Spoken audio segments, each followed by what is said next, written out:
काली मैया जी के आशीर्वाद से आपके बेटवा, आपके चहेता काली माई के छू के चरण आशीर्वाद लेके मैदान में उतर पड़ा हैं। आपके बेटवा कस्तूरी यादव, ग्राम सभा खिराभा से। मेरे भाई और बहनों, याद रखना, इस बार अपने गांव से प्रधान बनाना है। कस्तूरी यादव भैया को ही जिताना है, क्योंकि आज बूढ़े बुजुर्गों का आशीर्वाद, माँ बहनों का आशीर्वाद, साक्षात काली मैया का आशीर्वाद कस्तूरी यादव भैया के साथ है। एक बार आइए प्रेम से जयकारा बोलते हैं। बोलो बोलो काली मैया की जय। कस्तूरी भैया का जीते हैं हो, अपन महिमा देखे हैं हो। कस्तूरी भैया का जीते हैं हो, अपन महिमा देखे हैं हो। अब की दी है वरदान मैया, बनई है परिधान मैया। अब की दी है वरदान मैया, बनई है परिधान मैया।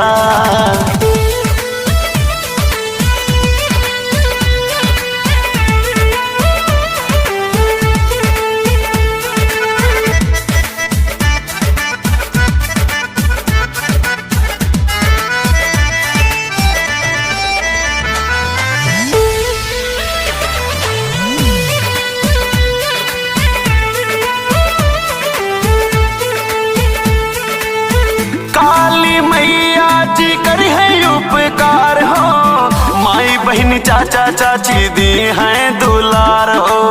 माई बहन चाचा चाची दी हैं दुलार हो। कस्तूरी भैया जी माई का मनई है, जीत के मैया जी के जागरण करई हैं। विजयी तिलक लगाना है, साथ इन्हीं का निभाना है। विजयी तिलक लगाना है, साथ इन्हीं का निभाना है।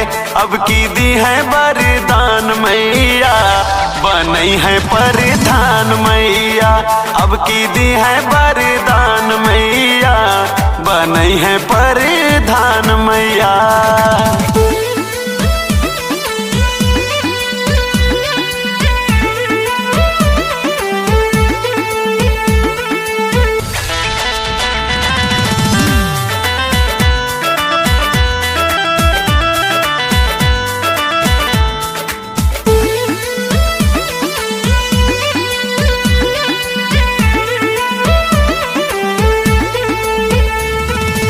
ना जाति पात के करे भेदभाव हो, कस्तूरी भैया जी के सबसे लगाओ हो। कस्तूरी भैया जी के सबसे लगाओ हो। सबही से हाथ जोड़े छुए चरण हो, कस्तूरी यादव करी है पूरा बचन हो।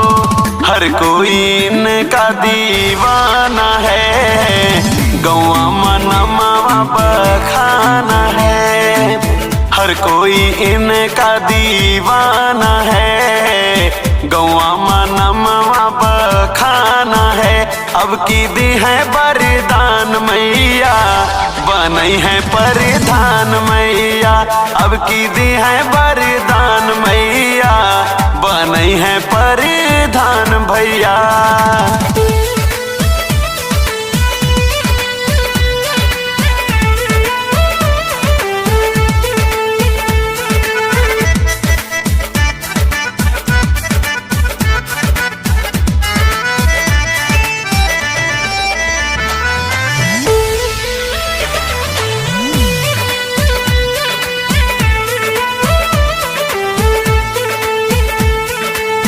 काली मैया के दुनिया में शोरबा, जीती के हैं भैया हल्ला चारी ओर बा।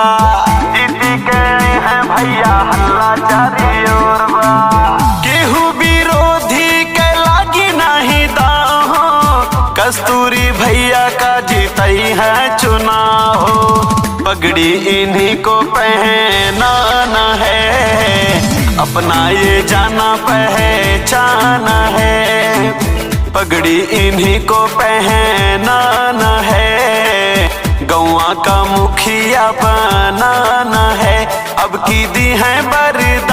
मैया बनई है परिधान मैया, अब की दी है वरदान मैया, बनई है परिधान मैया।